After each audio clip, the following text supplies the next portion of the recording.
주일입니다. 우리 하나님께서 우리를 불러주셔서 우리가 함께 예배합니다.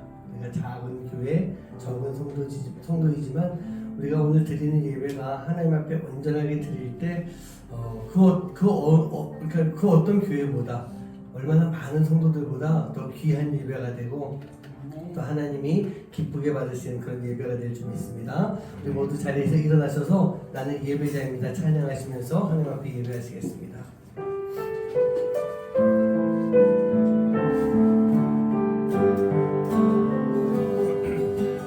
나는 하나님을 예배하는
오늘 설교 말씀이 복에 대한 말씀을 나누려고 합니다. 우리가 복에 대해서 어떻게 생각하고 있을지 잘 모르겠지만 하나님을 믿는 자녀인 우리들에게 있어서 복은요 바로 십자가가 복이 아닐까. 그 십자가가 있었기 때문에 우리가 구원을 받을 수 있는 것이고 그 십자가의 사랑이 있었기 때문에 우리가 용서받고 하나님께로 나아갈 수 있는 그런 모습이 되었습니다.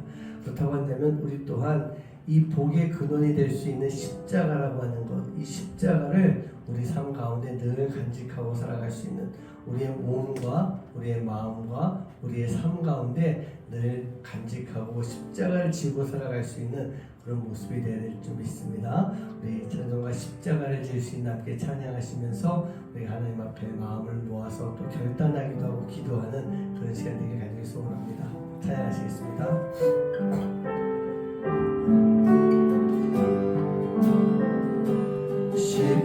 십자가를 질 수 있나 주가 오실 때 죽기까지 따른 우리 저들 대담하여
세상 사람들은 그 복이라는 것을 얘기할 때 어떤 결과물 가지고 이야기할 때가 참 많이 있는 것 같습니다. 하지만 제가 오늘도 그런 말씀을 일단 드리긴 하겠지만요. 하나님을 믿는 우리들에게 있어서 복이라고 하는 것은 과정인 것 같아요. 우리가 천국에 이르기까지, 하늘나라 이르기까지 우리가 어떻게 살아가는 것인가 라고 할 때 그 살아가는 모습이 바로 복이 아닌가 그런 생각해 봅니다. 오늘 찬송가 가사 4절에 이런 가사가 있네요. 이런 일 다 할 수 있나 주님이 물어보실 때 용감한 자인 날처럼 선뜻 대답하리라 라고 하는 것. 하나님이 지금 나에게 맡기시는 일들이 있습니다. 내게 원하시는 모습들이 있습니다. 그렇다고 한다면 우리가 그 하나님이 원하시는 모습대로 우리가 나아갈 수 있는 것, 살아갈 수 있는 것, 비록 우리가 생각하기엔 하기 힘들고 어려워서 또 그것을 포기하고 내려놓을지도 모르겠지만 우리가 그것을 하나님이 원하시는 모습을 하나님이 원하시는 모습대로 우리가 살아갈 수 있다면 그것이 분명 하나님을 믿는 자녀들에게 주어지는 복의 모습이다. 그런 생각을 해봅니다. 오늘 십자가 있는 것처럼 십자가를 질 수 있나 주님이 물어보실 때 우리가 아멘으로 대답하고 주님이 주시는 십자가, 복의 근원이 될 수 있는 그 십자가를 꼭 짊어지고 나아갈 수 있는 여러분 한 분 한 분 되시기를 주님의 이름으로 간절히 축원합니다. 우리 계속해서 찬양 하나 더 하시겠습니다. 주님 다시 오실 때까지 나는 이 길을 걷겠습니다 라고 하는 그런 찬양의 가사를 생각하면서 우리 함께 찬양하시겠습니다.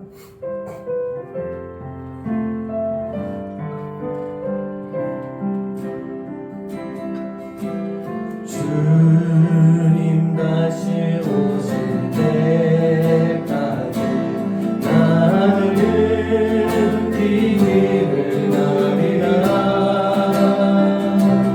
조금이 나의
있는데 우리는 분명히 하나님으로부터 복받은 자녀입니다. 또 계속해서 우리가 복을 받는 그런 자녀입니다. 복받은 자녀의 삶이라고 하는 것은요, 그냥 복을 받았기 때문에 편안하게 안락하게 부유하게 살아가는 것이 아니라 그 복을 받았기 때문에 십자가를 짊어지고 같이 그 길을 걸어가는 삶이고, 주님이 다시 오시는 그날까지 그 영광의 길을 바라보며 좀 그 길이 고난이고 험하다 할지라도 그 길을 갈 수 있는 것, 그게 분명한 복일 줄 믿습니다. 복받은 자의 삶의 모습이 되어야 될 줄 믿습니다. 오늘 이 시간 우리는 분명 복 받았습니다. 믿으십니까? 자가 다 하나님 주신 복 가운데 있어요. 저도 우리 가정도 우리 집사님 가정도 원철이도 임철이도 또 우리 송 집사님도 모두가 다 복을 받은 사람입니다. 그렇다고 한다면 우리는 복받은 자의 삶을 살아갈 수 있는 모습이 우리 안에 반드시 있어야 됩니다. 그 복받은 자의 삶이 십자가고 주님이 걸어가신 그 길, 주님이 나와 함께 걸어가신 그 길을 걸어가는 것, 그 삶을 통해 복받은 자녀의 삶을 살 수 있도록 인도하여 주시옵소서. 그 마음을 가지고 우리 이 시간 함께 기도하는 시간 갖도록 하겠습니다. 기도합니다. 아버지 하나님 하나님 죄송합니다. 아버지 하나님 잡을 수 있도록 하나님께서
감사합니다. 우리에게 복을 내려주셔서 감사합니다. 우리가 복받을 만한 자격이 없지만 하나님께서 복을 주셨기에 우리가 아버지 지금까지 살아올 수가 있었던 것이고, 주님의 복을 주셨기에 아버지 하나님 꿈과 비전을 가지고 또 하나님께서 세우신 그 자리에서 하나님의 사람으로 살아가는 귀한 삶을 살 수 있게 만들어 주셨습니다.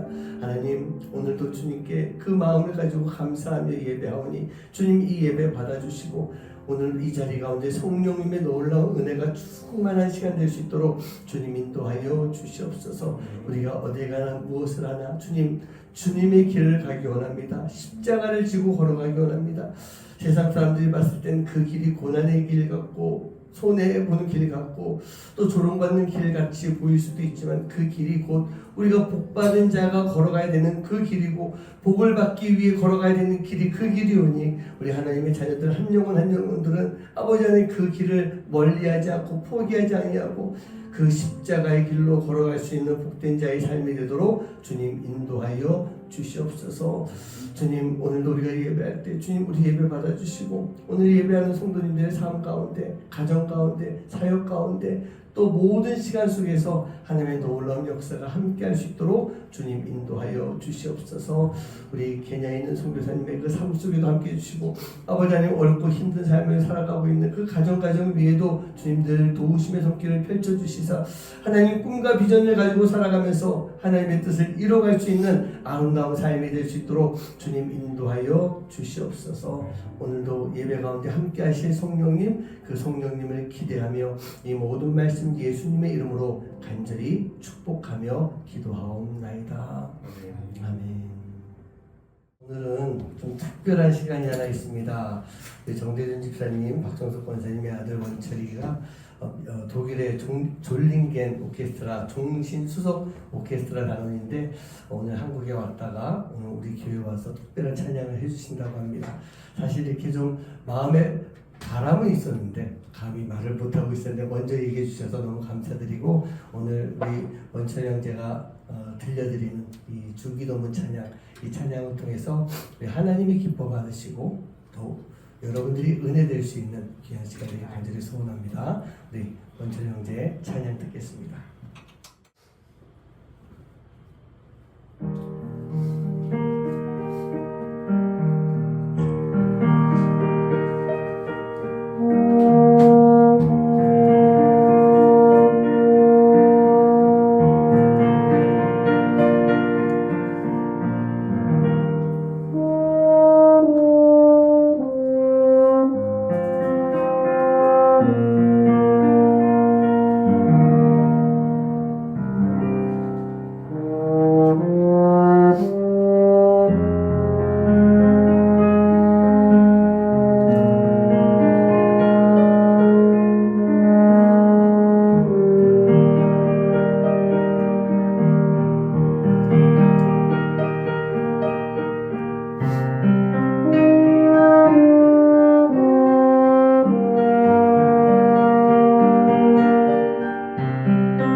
오늘 너무 찬양 은혜롭고 감사합니다. 우리 원철 형제 이 호른으로 들려주신 찬양이 정말 우리 마음을 이렇게 영혼을 울려주는 그런 찬양이고 또 주기도문송 우리가 비록 음악으로 들었지만 그 듣는 그 시간 자체가 우리가 고백하는 그런 기도의 시간이었던 것 같아요. 그래서 저도 그렇고 우리 권사님도 또 엄마도 아빠도 우리 모두가 다 이렇게 마음에 감동이 있어서 눈물이 날 정도로 귀한 시간이었던 것 같습니다.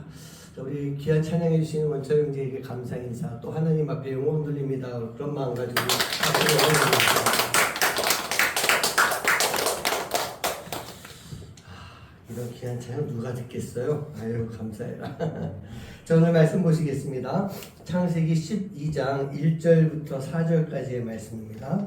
여호와께서 아브라함에게 이르시되 너는 너의 고향과 친척과 아버지의 집을 떠나 내가 네게 보여줄 땅으로 가라. 내가 너로 큰 민족을 이루고 네게 복을 주어 내 이름을 창대하게 하리니 너는 복이 될지라. 너를 축복하는 자에게는 내가 복을 내리고 너를 저주하는 자에게는 내가 저주하리니 땅의 모든 족속이 너로 말미암아 복을 얻을 것이라 하시니라.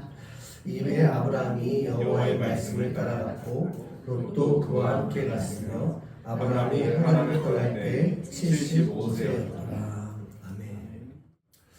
네, 올해 들어서 늘 언제나 저는 우리 표와 좀 연관을 시켜서 말씀을 계속 나누고 있습니다. 하나님과 함께 하나님의 이야기를 만드는 교회가 되기 위해서 올 한 해는 우리 신앙을 한번 점검해 보고자 하는 그런 마음을 가지고 연초 시작할 때 크리스천 베이직으로 이제 시작을 했습니다. 신앙의 기초가 무엇인지, 그래서 하나님부터 인간, 죄, 예수님, 그런 가장 기본적인 내용을 가지고 말씀을 나눴고요. 우리가 기초를 한번 알았다면 그 다음에는 성장해야 되지 않겠습니까? 씨가 심겨졌다면 싹이 나고 잎이 나고 나무가 자라고 꽃이 피고 열매를 맺는 성장의 시간이 필요하기 때문에 우리 두 번째 주제로 베러 크리스찬이라고 하는 좀 더 성숙한 크리스찬의 모습, 그 말씀을 가지고 쭉 나눴었습니다. 그리고 이제 아마 이게 올해 마지막 주제가 될 것 같아요. 또 이제 대강절 있고 뭐 하기 때문에 마지막 주제인데 베스트 크리스찬. 그러니까 좀 더 성숙을 했다면 이제 완벽한 완전한 크리스찬, 최고의 크리스찬이 되어가는 과정이 필요하다라고 하는 그런 생각을 가지고 제가 말씀을 나누고 있습니다. 여러분, 최고의 성도가 되는 것, 베스트 크리스찬이 된다라고 하는 것은요, 선택사항이 아닙니다. 나는 최고가 한번 돼봐야 되겠어 라고 생각을 갖기도 하고, 내 성격에 내 능력이 무슨 최고가 되겠어, 난 그냥 그럭저럭 성장하는 성도의 모습이면 괜찮아 라고 하는 생각을 가질 수도 있는데, 그게 아니라 베스트 크리스찬이 되는 것은요, 선택이 아니고 의무란 얘기예요. 우리가 반드시 이뤄내야 되는 것입니다. 우리가 하늘나라에 임할 때 우리는요, 최고의 크리스찬이 될 수가 있는 거예요. 그러기 위해서 이 땅에서 살아가는 과정이 바로 최고의 크리스찬이 되어가는 과정이기 때문에 우리는 이 베스트 크리스찬이라는 것을 절대로 포기해서는 안 되는 것입니다. 제가 지난 2주 동안에는요, 최고의 성도가 되기 위해서 믿음에 대한 말씀을 먼저 좀 드렸어요. 심지가 견고하고 흔들림이 없고 변함이 없이 신실함을 가지고 있어야 되는 것, 그게 바로 믿음이다라는 말씀을 드렸어요. 믿음이라고 하는 것은 조금 더 성숙한 성도가 되기 위해서 최고의 성도로서 되기 위해서 가장 중요한 요소가 되는 것입니다. 우리 스스로가 늘 언제나 나 자신의 믿음이 어떤 믿음인지를 좀 잘 살펴볼 수 있고 돌아볼 수 있는, 점검할 수 있는 삶, 그 삶이 우리 안에 반드시 필요한 거예요. 오늘은 두 번째로 복이라고 하는 주제로 말씀 좀 드리려고 합니다. 여러분 어떻습니까? 복 좋아하십니까? 먹는 복 말고요. 복 좋아하세요? 복 받고 싶습니까? 아멘 안 하세요? 복 받고 싶습니까? 아멘. 그렇다면 이 복이 무엇일까? 여러분들에게 한번 질문 드려볼게요. 여러분들 마음속으로 대답해 보세요. 복이 무엇입니까? 복이 무엇일까요? 저에게 그렇게 질문하신다면 저는 가장 먼저 이렇게 대답할 것 같아요. 복은 은혜입니다. 하나님의 은혜가 복입니다. 제가 자주 드리는 말씀이 있죠. 모든 것이 다 하나님의 은혜입니다. 제가 지금까지 살아오면서 경험했던 것, 겪어왔던 그 모든 시간들이 다 하나님의 은혜더라고요. 그리고 이 은혜는 오늘 이 시간까지로 끝나는 것이 아니라 앞으로 계속되는 거예요. 하나님의 은혜가 우리 권사님, 집사님 가정 위에도, 또 우리 가정 위에도, 우리 성도님들 가정 위에 계속해서 이어져 가는 것, 그게 바로 은혜라는 얘기예요. 그렇다면 저도 그렇게 많은 복을 받은, 그런 은혜를 받은 사람이기 때문에 어찌 보면 그러면 이 세상적인 기준으로 봤을 때 그럼 목사님은 부족함이 없고 뭐든지 풍족하고 넉넉하게 살 것 같습니다. 그렇게 이야기할 것 같아요. 그렇게 생각도 할 것 같아요. 근데 제가요, 몇 주 전에 저희 본교회 그 해성교회에서 성도님들 오셔가지고 얘기할 때 그때 간증을 했었거든요. 간증하면서 이런 고백 제가 했습니다. 저는요, 늘 부족합니다. 재정적으로 어떤 뭐든지 간에 늘 부족해요. 근데 참 신기하게도 모자라 본 적은 없는 것 같습니다. 그런 고백을 제가 드렸었어요. 부족하지만 모자라지 않게 살아가고 있는 것, 이게 하나님의 은혜고 하나님이 주시는 복이다. 저는 그렇게 말씀드릴 수 있어요. 그렇게 고백을 합니다. 오늘은요, 제가 세상 사람들이 생각하는 복, 그 복이 아닌 하나님과의 관계 속에서 우리가 누리고 있는, 그리고 우리가 누려야만 하는 그 복에 대한 말씀을 좀 나눌 수 있도록 하겠습니다. 제가 이번에 이 베스트 크리스찬이라고 하는 이 설교 시리즈 이 설교는요, 제가 이재철 목사님의 성숙자반이라고 하는 책이 있어요. 그 책을 가지고 읽으면서 같이 이렇게 말씀을 좀 나누고 있습니다. 책이 참 좋아요. 어렵지 않고 아주 제가 읽어봐도 쉽게 이해할 수 있도록 목사님이 잘 써주셨으니까 한번 읽어보시면 좋을 것 같습니다. 이재철 목사님의 성숙자반이라고 하는 책입니다. 제가 설교를 시작하면서 좀 간단하게 먼저 좀 정리를 하고 가야 되는 단어가 있어요. 저도 사실 이 두 단어를 이렇게 좀 분명하게 가리지 못하고 사용하고 있는 것 같습니다. 또 많은 사람들이 알면서 또 신경 쓰지 않고 그냥 막 사용하고 있는 단어가 있어요. 그게 뭐냐면 복이라고 하는 단어와 축복이라고 하는 단어입니다. 어떻습니까? 우리가 이 두 단어를 이렇게 막 혼용해서 쓸 때가 참 많이 있는 것 같아요. 저도 그냥 앞에서 이렇게 인도하고 있다 보면 복과 축복이 그냥 막 섞여서 나올 때가 참 많이 있는 것 같아요. 하나님 우리에게 복을 내려주세요. 그렇게 말하기도 하면서 하나님 당신이 축복하시기 원합니다. 그러면서 하나님께서 당신에게 축복하실 거예요. 뭐 이런 식으로 이야기를 많이 하게 된다는 얘기예요. 근데 이렇게 사용하고 있는데 얼핏 봐서는 별 문제가 없어 보입니다. 그 사실 이렇게 쓴다고 그래가지고 뭐 신앙적인 규범에서 어긋나고 더 나아서 죄를 짓는 것도 아니에요. 그러니까 저도 이 복과 축복에 대한 이야기를 하면서 이렇게 막 섞어 쓰는 것에 대해서 저도 그렇게 뭐라고 하진 않습니다. 그럴 수도 있을 것 같고 어찌 보면은 그렇게 사용한다 그래가지고 혼돈이 일어나거나 그런 문제는 아닌 것 같아요. 하지만 우리가요 복과 축복의 정확한 뜻이 무엇인지는 좀 알고 사용하는 것이 좋지 않을까. 그래서 저도 오늘 이 말씀을 나누고 난 다음에는 복과 축복을 최대한 잘 구분해서 그렇게 사용하려고 하고 있습니다. 먼저 복에 대한 정의를 내려본다면 복은요 after service다 그렇게 표현하고 싶어요. AS다라고요. 어떤 AS일까요? 하나님의 인간에 대한 AS인 거예요. 하나님이 인간을 창조하셨어요. 그리고 창조하신 인간에 대해서 지속적으로 애프터 서비스를 해주시는 것, 그게 바로 복이라고 하는 것입니다. 하나님이 창조하신 인간인 우리가 때로는 고장날 때가 있지 않아요? 문제가 될 때도 있습니다. 근데 그때마다 하나님은 우리를 손봐주시는 거예요. 우리를 만져주시고 우리를 고쳐주시는 거예요. 하나님만의 방법으로, 하나님만의 생각으로 우리를 고쳐주시고 올바르게 만들어주시는 것입니다. 여러분 차를 새 차를 하나 이렇게 뽑고 나면은 문제가 생겼을 때 어딜 가는 게 제일 좋아요? 본사로 가는 게 제일 좋아요. 동네 카센터도 뭐 잘 고치겠지만 새로 뽑은 차는 본사로 갔을 때 거기서 애프터 서비스 무료로 아무 대가 없이 부품을 교체해 주거나 고쳐주는 그런 모습들이 있는 것입니다. 내 차를 만든 곳으로 들어가야 제대로 된 부품도 있고 그 차에 대해서 누구보다도 잘 알고 있는 기술자가 있기 때문에 우리는 본사에 들어가서 애프터 서비스를 받고 있어요. 복이라고 하는 것은 바로 하나님이 만드신 그 인간에게 문제가 있을 때, 창조하신 모습대로 살아가지 못하고 있을 때 우리가 바로 살아갈 수 있도록 만들어주시는 것이다. 그렇게 표현하고 싶어요. 즉 이 복이라고 하는 것은요, 이게 중요해요. 하나님의 영역이에요. 하나님의 권한이라는 얘기입니다. 절대로 우리가 범접할 수 있는 영역이 아닌 거예요.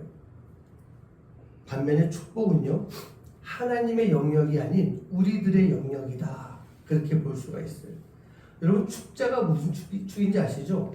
빈다라고 하는 뜻이에요. 구한다, 빈다, 기도한다, 뭐 그런 뜻의 축이라는 얘기입니다.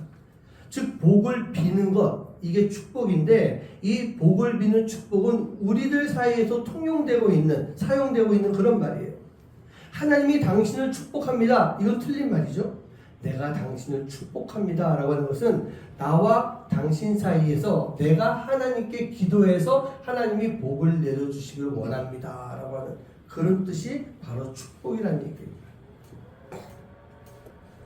이 복과 축복의 차이 우리가 분명히 좀 알고 있는 게 좋을 것 같아요. 간단하게 말씀드리면 복은요 하나님의 영역, 내가 할 수 있는 건 아니야. 축복은요 우리들의 영역, 하나님 것이 아니고 우리가 하나님께 구하는 것, 그게 축복이라는 얘기입니다. 우리가 뭐 많은 사람들이 저를 비롯한 많은 사람들이 이 복과 축복을 좀 혼용해서 사용을 할 때가 많이 있는데 이제부터는 좀 가급적이면 그 뜻을 정확히 알고 사용하는 것이 좋을 것 같습니다. 그러면 이제부터요 이 복에 대해서 좀 더 이 자세한 말씀을 좀 나누도록 하겠습니다. 우리가 복을 이야기할 때 오늘 본문 말씀에 있는 아브라함을 빼놓을 수가 없을 것 같아요. 창세기 12장 2절 말씀에 뭐라고 되어 있습니까? 같이 한번 읽어봅니다. 시작. 내가 너로 큰 민족을 이루고 내게 복을 주어 내 이름을 창대하게 하니 너는 복이 될지라. 아멘. 이제 갈대아 우르라고 하는 지역을 떠나서 하란에 머무르고 있었던 그런 아브라함에게 하나님께서요 당신이 지시할 땅으로 가라 라고 명하시고 난 다음에 해주신 말씀이 바로 이 말씀이에요. 여기 말씀에서 보고 있으면 하나님이 주시는 복을 받는 아브라함이 어떻게 됩니까? 복을 주어 내 이름을 창대하게 하리니 창대해지는 복을 받게 되는 거예요. 그렇다면 하나님이 복을 주신다라고 하는 것은 창대해지는 것을 의미한다는 얘기예요. 그럼 창대가 무엇일까? 부자 되는 것이요? 영향력을 크게 미칠 수 있는 것? 내가 있는 곳에서 큰 역할을 감당하는 것? 이런 것이 창대해지는 것이겠습니까? 물론 세상적인 기준으로 봤을 때 그게 창대해지는 게 맞을 것 같아요. 뭐 그렇게 따지면은 누구 뭐 이름을 들어서 그렇긴 하지만 우리나라에서 삼성의 이재용 회장 같은 경우에 최고로 창대해진 그런 사람 아니겠어요? 물론 그분의 역할, 능력이 다 뛰어나다라고 볼 수 있을 것 같아요. 그런데 오늘 우리 이 성경에서 나오는 말씀 속에서 나오는 창대함과는 좀 다른 영역이다. 저는 그렇게 좀 생각하고 있어요. 뭐 그분에게 조금 미안한 말이지만 뭐 창대해지긴 했지만 조금 뭐 잘못이 있으면 감옥에 가기도 하고 그 창대해진 사람이 우리나라 최고의 이 재벌 최고의 기업의 회장이라는 사람이 재판에 불려다녀야 되고 하는 그런 모습이 있어요. 그렇게 보면은 오늘 성경에서 말씀하고 있는 올바른 창대함의 모습은 절대로 아닌 것 같아요. 그러면 대통령이 되면 창대해진 것일까요? 왕이 되면 창대해진 것이겠습니까? 근데 이런 모습을 보면요, 이런 자리에 오르면 자신이 창대해졌다고 생각을 하면서 하나님으로부터 멀어지는 그런 모습을 볼 수가 있어요. 그게 누굴까요? 다윗 왕이 그랬던 거예요. 늘 언제나 하나님을 경외하면서 하나님과 동행했던 그 다윗이 왕이 되고 난 다음에 너무 큰 죄를 범하게 됩니다.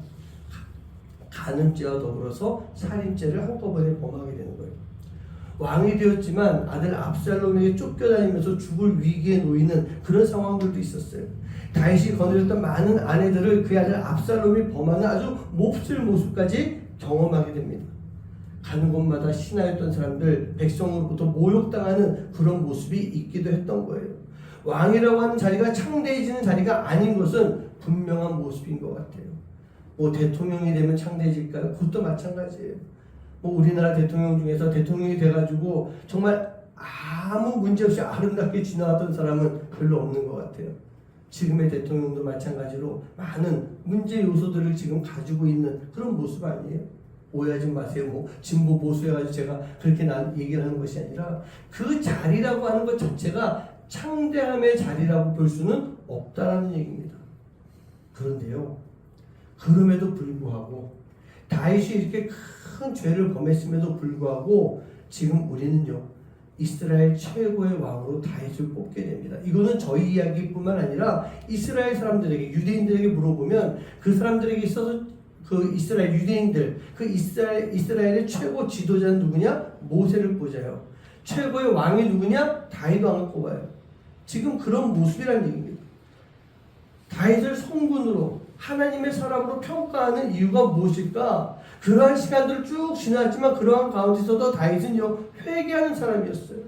늘 겸손한 마음을 가지고 살아왔기 때문에 진정한 창대함의 모습을 그 삶 속에서 볼 수가 있었던 것입니다.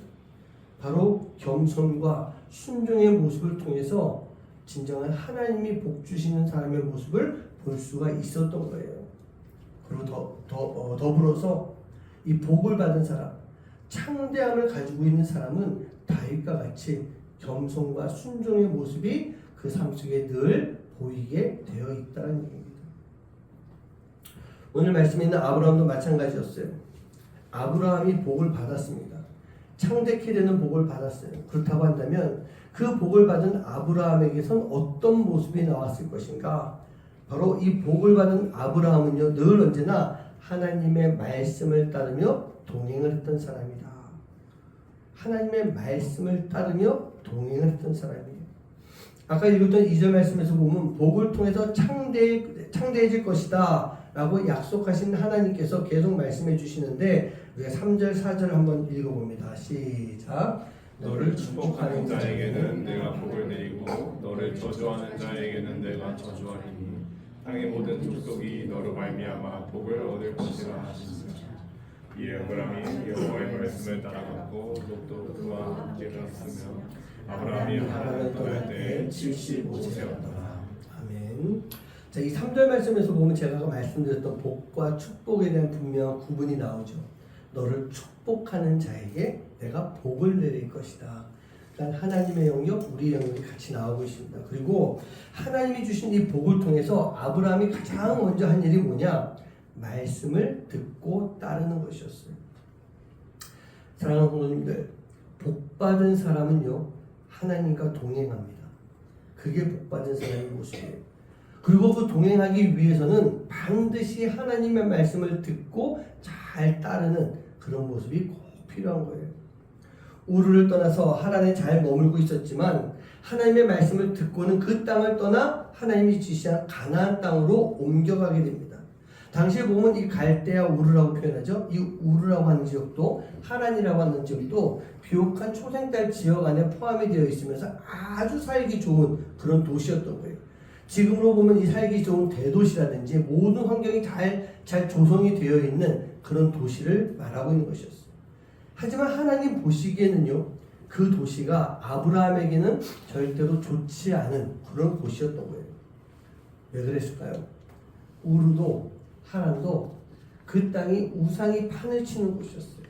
그 우상이라고 하는 것은 아주 당연하게도 음란과 연결이 되어 있었기 때문에 그 하란도 우르도 보면 영적으로 아주 피폐한 그런 도시였던 것입니다. 그래서 그곳을 떠나게 하셨던 것이고 하나님은 그런 하나님의 말씀에 따라서 떠났던 것입니다. 그로 인해서 창대해질 수 있는 복을 누릴 수가 있었던 거예요. 그런데 이 말씀 속에서 보면요, 그 조카 롯은 다릅니다. 이 아브라함, 삼촌인 아브라함은 하나님의 말씀에 따라서 떠났다라고 되어 있지만 말씀을 보고 있으면 롯은요, 그 삼촌을 따라 떠났던 거예요. 뭔가 좀 능력 있어 보이는 앞으로 잘 될 것 같은 그 삼촌 밑에 있으면 나도 뭔가 콩고물이라도 얻어먹어서 나도 좀 넉넉해질 것 같다라고 생각을 했던 이 롯이 하나님의 말씀대로 갔던 것이 아니라 그 삼촌을 따라 나섰던 거예요. 결국 이 롯도 어느 정도 부자는 됐겠죠. 하지만 결국 마지막에 그가 선택한 곳이 어디였어요? 소돔과 고모라를 선택하면서 그곳의 문화 속에 푹 빠져서 살고 있었던 것입니다. 여러분, 복을 받기 위해서다라고 한다면 우리는요, 하나님의 말씀을 잘 따라야 됩니다. 하나님의 말씀을 따라야 돼요. 그렇게 했을 때 아브라함은 진정으로 창대케 되는 복을 얻게 되는 거예요. 그 복이 무엇입니까? 이스라엘의 조상이 되는 거예요. 아브라함을 통해서 이스라엘이라고 하는 민족, 나라가 만들어졌던 것입니다. 우리 사랑하는 성도님들, 복을 받으시기 원하신다면 하나님 말씀 잘 들어야 돼요. 그리고 잘 따라야 되는 것입니다. 잘 듣고 잘 따르며 복을 누릴 수 있는 여러분들 삶이 되시기를 주님의 이름으로 간절히 축원합니다. 두 번째로 복을 받기 위해서 아브라함이 어떤 모습이었는가? 하나님께 제단을 쌓을 수 있는 모습이 있어야 되는 거예요. 하나님 앞에 제단을 쌓는 거. 아브라함은요, 가는 곳곳마다 제단을 쌓았습니다. 가나안 땅에서 제일 먼저 도착해서 정착한 곳이 세겜이라고 하는 곳이었어요. 거기에서 세겜 땅에 도착하자마자 제일 먼저 한 것이 단을 쌓았던 거예요. 그리고 베델이라는 곳으로 이전을 하고 나서도 제일 먼저 단부터 쌓았던 것입니다. 그리고 헤브론이라고 하는 지역으로 옮겨갔을 때 마므레라고 하는 곳에다 제단을 쌓고 거기서 또 하나님 앞에 제사를 드리게 돼요. 근데 이 헤브론 마므레라고 하는 이곳에 좀 재미있는 해석이 있습니다. 헤브론이라고 하는 지역은요, 교제의 자리, 만남의 자리라고 하는 뜻이 있어요. 그리고 마므레라고 하는 곳은 뜨거운, 열렬한, 열정적인, 활발한 그런 의미가 있습니다. 즉 이 아브라함이 헤브론 마므레에서 제사를 드렸다, 제단을 쌓았다라고 하는 것은 정말 뜨겁게 열정적으로 하나님과의 만남의 시간을 가졌다, 그렇게 표현할 수가 있는 거예요. 우리 사랑하는 성도님들 어떻습니까? 여러분들은요 제단을 잘 쌓고 있습니까? 제단을 잘 쌓나요? 지금 이 시대에 있어서 제단을 쌓는다는 말이 뭘까요? 예배 생활을 말하고 있어요. 예배 잘 드리고 있냐고요. 우리가 어떻게 하는 것이 예배를 잘 드리는 것일까? 단 한 번의 예배를 할지라도 우리가 어떤 마음을 가지고 예배를 드리는 것이 예배 잘 드리는 것일까? 우리 교회에 보면 주로 주일 예배 있죠. 뭐 주일에 또 오후 예배가 있거나 저녁 예배가 있어요. 그다음에 매 새벽 예배가 있어요. 수요일 예배, 금요일 예배 있어요. 그리고 또 우리 속회 예배 같은 거 있어요. 이런 모든 예배에 다 참석하는 것만으로는 절대로 예배를 잘 드린다라고 표현할 수 없을 것 같아요. 단 한 번의 예배를 드린다 할지라도 혹시 여건이 안 돼서 주일 예배를 드리지 못하기 때문에 주중 예배로 수요일이나 금요일 날 한 번의 예배를 드릴 수밖에 없다 할지라도 우리가 어떤 마음을 가지고 내가 어떤 삶을 살아오며 어떻게 하나님 앞에 예배를 드릴 수 있는가, 이게 참 중요하다는 얘기입니다. 아브라함이 제단을 쌓았다라고 하는 것은요 늘 언제나 무엇을 하든지 아브라함의 인생에 있어서 가장 중요한 것이 제단을 쌓는 것이다, 그렇게 표현을 하고 싶어요.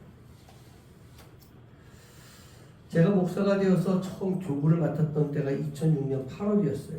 또 그전에도 목사로, 분목사로 계속 생활을 하고 있었지만 교구를 맡아서 처음 교구 담당 목사가 됐던 거예요.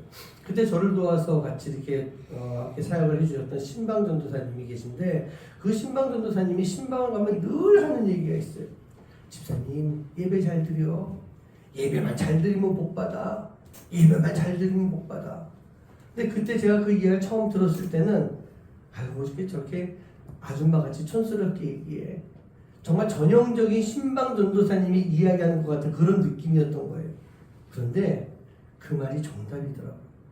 예배만 잘 드리면 복을 받는 거예요.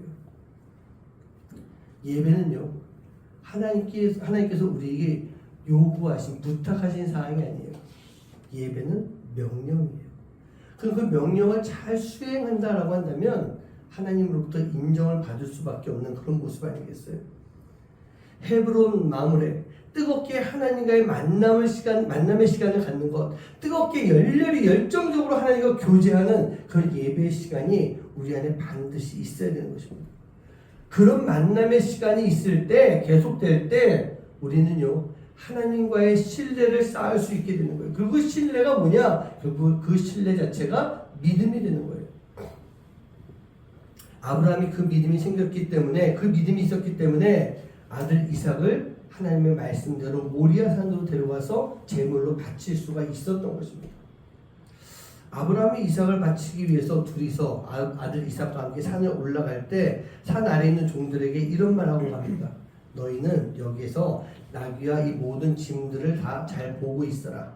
내가 이 아이와 함께 가서 예배를 드리고, 우리가 예배를 드리고, 근데 아들 이삭이 제물이잖아요. 이 아들 이삭 제물을 데리고 올라가서 예배를 드리고 내려올 때 우리가 함께 내려와서 너희들을 만날 것이다. 아브라함은요 하나님의 명령에 따라서 이삭을 제물로 삼으려고 데리고 가고 있었지만 정작 이 모리아산에 올라가는 그 순간에, 제물로 바치는 그 순간까지도 하나님께서 준비하신 제물이 분명히 있을 것이다. 왜? 이 이삭을 통해서 주신 하나님의 약속이 있었기 때문에 아브라함은 믿을 수 있었던 것이고, 그 믿음으로 아들 이삭을 제물로 드리려고 했던 것입니다.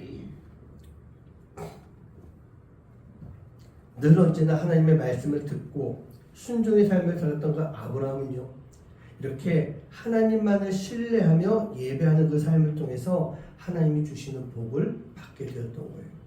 그리고 그 후손들을 축복하는 믿음의 조상이 될 수가 있었던 것입니다.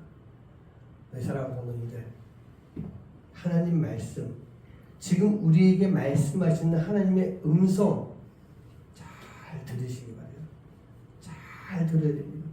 그리고 그 말씀대로 순종하며 세상적으로 창대해지는 복, 그 복이 아닌 하나님의 자녀로서 창대함을 누리며 살아갈 수 있는 복, 그 복 가운데 살아가는 여러분 한 분 한 분 되시기를 주님의 이름으로 간절히 축원합니다.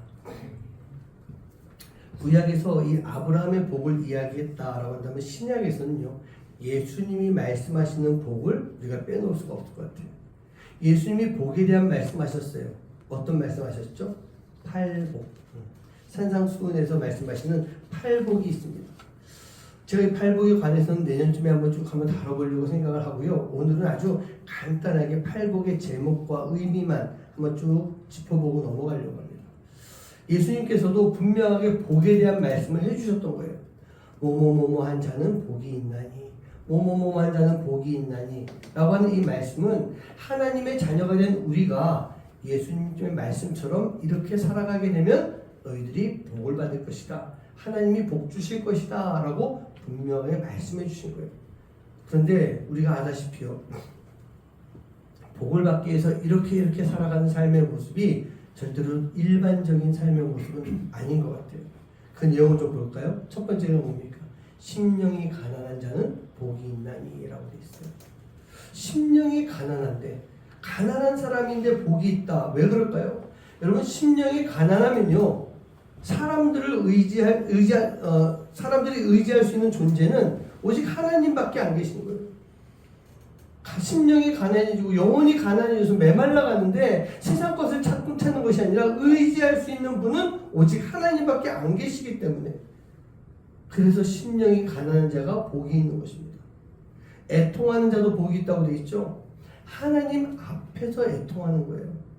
그렇기 때문에 하나님과 더 가까워질 수가 있는 것이고, 우리가 울어도 하나님 앞에서 울면은 하나님이 만져주시는 거예요. 하나님이 위로해 주시는 은혜를 직접적으로 경험할 수가 있기 때문에 애통하는 자가 복이 있는 것입니다.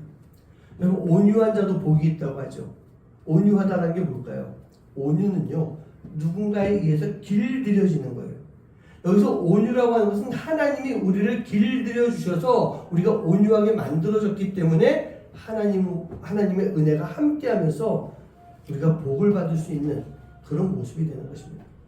의에 줄이고 목마른 자도 복이 있다고 되어 있습니다. 의에 줄이고 목마른 자는요, 세상의 것으로 만족되지가 않는 거예요. 그럼 하나님을 찾을 수밖에 없는 것입니다. 하나님의 은혜로 충만함을 얻기 때문에 가난하여도 부족하여도 만족할 수 있는 삶을 살아가게 되는 거예요. 그게 바로 의에 줄이고 목마른 자가 받는 복인 것입니다. 긍휼히 여기는 자도 복이 있습니다. 여러분, 긍휼이라고 하는 것은요, 인간을 향한 하나님의 마음이에요. 우리가 긍휼히 여긴다라고 하는 것은 그 하나님의 마음을 가지고 우리가 누군가를 바라보면서 그 사람을 대하는 것을 이야기하고 있어요. 죄인이 있어요. 나쁜 사람이 있어요. 나를 괴롭힌 사람이 있어요. 그 사람을 바라볼 때 하나님이 주신 긍휼의 마음을 가지고 바라보는 것, 그게 바로 복이 있는 자의 모습인 것입니다. 마음이 청결한 자도 복이 있습니다. 세상의 눈이 아닌 하나님의 시선으로 이 세상을 보는 자의 마음은요, 청결해질 수밖에 없는 것입니다. 화평케 하는 자도 복이 있다고 그랬죠. 예수님이 오셔서 하나님과 우리 사이에 깨어진 관계에 막혀있는 담을 다 회복시켜 주시고 허물어 주셨어요. 그리고 화평케 하는 자는 나와 우리 사이에서 이루어지는 하나님의 역사인 것입니다. 나는 화평케 할 수가 없지만 그런 나를 바꿔주셔서 내가 화평케 하는 자로서 손을 내밀게 하는 것, 이게 하나님의 역사예요. 그렇기 때문에 복이 있다라는 말씀입니다. 의를 위해서 핍박받는 자가 복이 있다라고 되어 있습니다. 여러분, 의를 지키는 것이 무엇일까요? 하나님을 믿는 이 크리스찬들이 의를 지킨다라고 하는 것은 영적 전쟁을 의미하는 거예요. 우리가 하나님의 자녀 성도라고 한다면 신앙을 지켜나가기 위해서 우리는 사단의 공격을 피하지 말아야 되는 것입니다. 사단이 막 공격해오면 무서워하면서 막 피하고 도망가서 이거 공격을 받지 않는 것이 아니라 그 공격에 적극적으로 대항할 수 있는, 그 사단의 공격에 적극적으로 싸울 수 있는 그런 영적 전쟁의 시간이 꼭 필요한 거예요. 제가 그런 말씀 드렸죠. 신앙생활은 뭡니까? 처절하게 하는 거예요. 처절한 영적 전쟁, 그게 신앙생활이에요. 하지만 그 안에서 하나님의 은혜를 경험할 수 있기에 우리는요 영적 전쟁을 피하지 말아야 되는 거예요. 의를 위해서 핍박을 받는 것을 우리가 포기하지 말아야 되는 것입니다. 이 8가지가 팔복의 계율이었던 거예요. 예수님께서 이 팔복을 통해서 해주신 말씀은 뭘까요? 바로 하나님과의 관계예요. 하나님과의 관계. 예수님께서 해주신 모든 이 복이라고 하는 것은 하나님과의 관계 속에서 나오는 복인 것입니다. 그리고 그 관계를 이루어 가기 위해서는 오늘도 우리에게 말씀하시는 하나님의 음성을 반드시 들을 수가 있어야 되는 거예요. 그리고 그 음성을 듣고 순종하며 따라갈 때 우리는요 하나님이 주시는 복을 받을 수가 있게 되는 것입니다. 여러분들은 어떤지 모르겠어요. 근데 저는요 그냥 분명히 말씀드릴 수 있습니다. 저는 복받은 사람입니다. 저는 복받은 사람이에요. 그래서 지금까지 하나님의 말씀을 잘 들었고 여기까지 온 것 같습니다. 그래서 지금도 후회하지는 않아요. 제가 목사라서 목회하는데 좀 아쉬움이 있고 좀 이렇게 바람이 있지만 지금 이 목회를 하는 모습 속에서 제가 후회하는 것은 절대로 없어요. 근데 요즘 이렇게 기사들을 보고 있으면 좀 부끄러운 이야기들이 이렇게 나오는 것 같아요. 올바르지 못한 목사님들의 소식을 간간히 듣게 됩니다. 그것도 중형교회, 대형교회 그런 교회 목사님들의 이야기예요. 저희 감리교회에서도 보면 지금 지방에 있는 목사님이 설교 표절 문제, 성추행, 여성 성도 성추행 문제 그런 걸로 인해 가지고 잘못되는 모습을 볼 수가 있는 것 같아요. 그런데 더 안타까운 건 뭔지 아세요? 다윗도 그렇게 잘못된 길로 걸어갈 때 나단 선지자의 이야기를 듣고 무릎 꿇고 회개했잖아요. 근데 그런 목사님도 회개하는 모습을 찾아볼 수가 없어요. 가진 것이 충만해지고 세상적인 가치로 창대해졌을 때 이 목사님들이 복을 거부하는 그런 모습이 아닌가, 복을 빼앗기는 삶을 살고 있는 것이 아닌가 그런 생각을 해봅니다. 이런 목사님들이 왜 이럴까요? 말씀 준비하면서 그런 생각 들었어요. 안 듣는구나. 듣지 않고 있구나. 들었다 할지라도 그것을 따르고 순종하지 않고 있구나. 그런 생각을 해봅니다. 여러분, 지금 드린 목사에게만 해당하는 이야기 아닌 것 같아요. 우리가 신앙생활하면서 하나님의 자녀로 바로 서서 진정한 크리스찬, 베스트 크리스찬으로서 살아가길 원한다면 우리는 잘 들어야 돼요. 그거 듣고 따라야 되는 거예요. 다윗이 회개하라고 하는 그 말 가운데 회개했던 것처럼 늘 겸손하게 살아갈 수 있었던 것처럼 우리 또한 그런 삶을 살아야 되는 것입니다. 아브라함은 잘 듣고 잘 따랐어요. 예수님은요 하나님과의 관계를 잘 유지하는 것, 이게 복이라고 말씀하셨어요. 어디서든지 무엇을 하든지 하나님의 말씀에 민감하게 반응할 수 있고 온전하게 순종할 수 있는 삶을 통해서 하나님이 주시는 무한한 복을 받는 삶을 살면서 베스트 크리스찬으로서 갈 수 있는 그 길을 걸어가는 우리 성도님들 한 분 한 분 되시기를 주님 이름으로 간절히 축원합니다. 우리가 이 베스트 크리스찬이 되기 위해서는요 이 세상의 소망이 아닌 것 같아요. 세상의 소망, 물론 세상 소망 가지고 눈에 보이는 창대함을 누릴 수 있는 그런 복받은 자가 될지는 모르겠어요. 하지만 그게 진정한 복의 전부가 아닌 것 같아요. 우리 하나님의 자녀잖아요. 우리 크리스찬이잖아요. 그렇다고 한다면 세상적인 소망이 아닌 하늘의 소망을 가지고 살아가는 모습, 그 하늘의 소망을 가지고 우리가 십자가의 길도 가시밭길도 마다하지 않고 걸어갈 때 우리가 진정한 소망을 누릴 수 있는, 하나님 주시는 복을 누릴 수 있는 그런 삶의 모습이 될 줄 믿습니다. 주님과 함께 걸어가는 길, 그 길을 통해서 진정한 하늘의 소망을 이룰 수 있는 복이 여러분들과 함께하길 간절히 소원합니다. 함께 찬양하시겠습니다.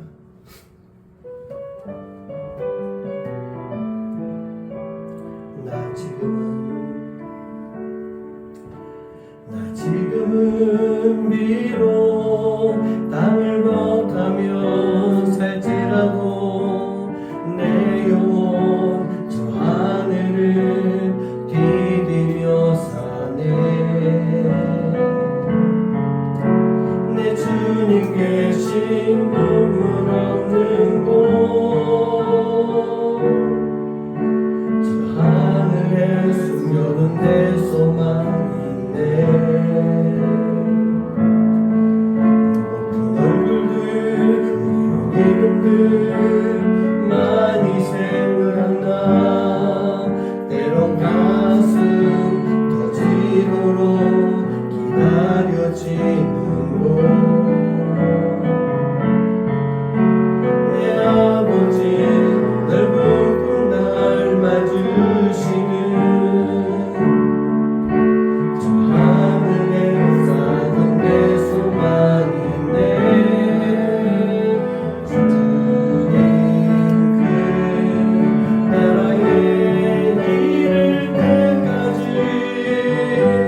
그렇습니다. 우리가요 진정한 하나님의 복을 우리가 받고 또 누리기 위해서는 이 땅을 바라보면서 살지 말아야 될 것 같습니다. 아브라함이 그 땅을 바라보고 있는 그런 모습이었다면 조카 롯에게 먼저 땅을 선택하게 하지도 않았을 것 같습니다. 세상적인 기준으로 복을 생각했다면 아브라함이 먼저 소돔이나 고모라를 선택하는 그런 모습이었을 것입니다. 아니 그 이전에 하란 땅을 떠나지 않았겠죠. 가나안 땅이라고 하는 척박한 땅 그곳을 향해서 나아가는데 어디로 가는지도 모르면서 하란 땅을 떠날 수 있었던 것은요 하나님을 향한 믿음이 있었고 또 하늘의 소망을 두고 있는 사람 그런 사람의 모습이었기 때문에 가능했던 것입니다. 여러분 우리가 복받는 사람의 길은요 복받는 삶은요 다른 것 아니에요. 세상의 소망을 버리고 하늘 소망을 따라갈 수 있는 삶을 살아가는 것 그게 진정한 복을 받는 하나님의 자녀로서 받는 복의 모습일 줄 믿습니다. 오늘 이 시간 우리가 기도할 때요 하나님 이 세상 것들 다 내려놓게 해주시고 내가 주님과 함께 걸어갈 수 있는 삶이 되게 해주시옵소서.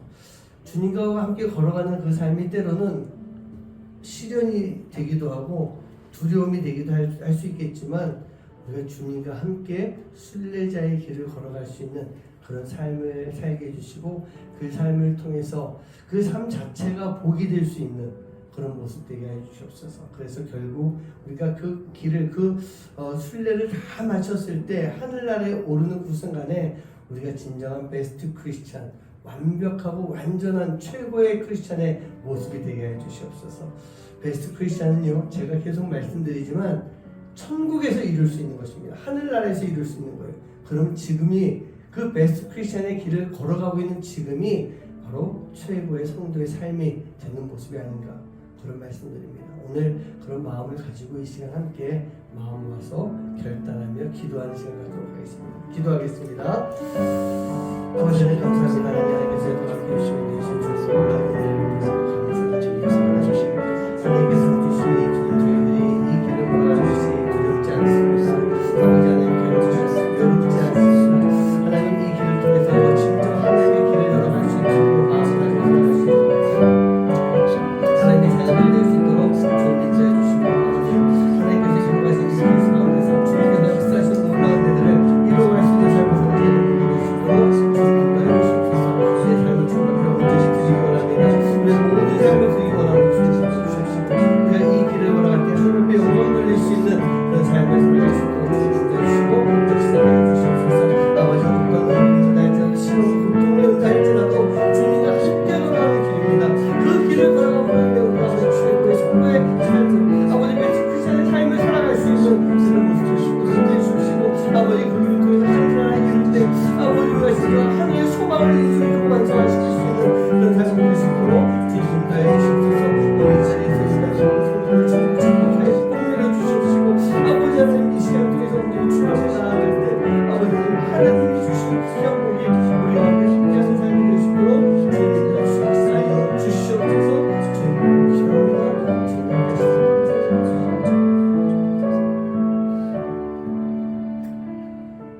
하나님 우리는 복받은 하나님의 자녀임이 분명합니다. 그리고 앞으로 살아가는 시간 속에서도 하나님이 주시는 복이 우리 가운데 충만할 줄 믿습니다. 그리고 우리가 서로 하나님이 복 주시기를 축복할 수 있는 그런 삶이 될 수 있도록 인도해 주셔서 우리가 이 세상에서 살아가면서 세상적인 가치로서의 복이 아닌 하나님께서 주시는 복, 하나님의 가치로서 내려주시는 복이 우리 가운데 충만한 삶이 될 수 있도록 주님 인도하여 주시옵소서. 무엇보다도 하나님 우리가 복을 받았기에 또 앞으로 계속 복을 받아야 되기 때문에 우리가 하나님의 말씀을 잘 듣고 따르는 삶이 되기 원합니다. 그리고 우리가 하나님 예배하는 삶을 살기 원합니다. 바로 하나님과의 깊은 관계를 계속 간직하고 정말 뜨겁게 열렬히 하나님을 만날 수 있는 예배 시간이 우리의 삶 가운데 함께 할 수 있도록 인도해 주시고 그것이 주일 예배만이 아니라 새벽만이 아니라 수요일만이 아니라 우리가 살아가는 모든 삶의 시간 속에서 우리가 진정한 예배자로서의 삶을 살아갈 수 있는 즉 하나님과의 만남을 가지고 살아갈 수 있는 삶이 우리 안에 충만할 수 있도록 주님 인도하여 주시옵소서. 어딜 가나 무엇을 하나 하나님 자녀인 것을 잊지 않게 해주시고 우리가 자녀다운 삶을 통해 정말 하나님이 주시는 복이 우리 안에 충만할 수 있도록 그리고 예수님의 말씀대로 이 세상 가운데에서 세상 사람들은 이상하게 볼 수 있는 그러한 삶들을 통해 하나님의 복을 받고 그 복을 나누는 축복의 삶을 살아갈 수 있는 하나님의 자녀들 될 수 있도록 주님 인도하여 주시옵소서. 오늘도 주님 앞에 귀한 예물 드립니다. 주님 이 예물 쓰이는 곳마다 주님 복 내려주시고 특별히 오늘 찬양을 통해서 하나님 앞에 영광 돌리고 또 감사로 드린 우리 원철이의 삶 가운데도 주님 큰 복을 내려주셔서 우리 원철이가 앞으로 살아가는 모든 시간 속에서 하나님의 영광 가운데 거할 수 있는 삶을 살 수 있는 아름다운 믿음의 아들 되도록 주님 복의 복을 더하여 주시옵소서. 이제는 우리 주 예수 그리스도의 은혜와 하나님의 놀라우신 사랑하심과 성령의 역사하심과 교통하심이 오늘 주님 앞에 나와서 예배하고 이 예배 시간을 통해서 하늘의 소망을 간직하고 주님만을 따르기로 주님이 걸어가신 그 순례자의 길을 함께 걸어가기로 마음속 깊이 다짐하며 세상의 복이 아닌 진정한 하나님이 주시는 복을 누리며 살아가길 마음속 깊이 다짐하는 그리고 그 복을 나누고 전하고 증거하는 축복된 자의 삶을 살아갈 수 있는 우리 모든 성도님들 머리머리 위에 이제부터 영원까지 함께 하시기만을 간절히 축원하옵나이다. 아멘.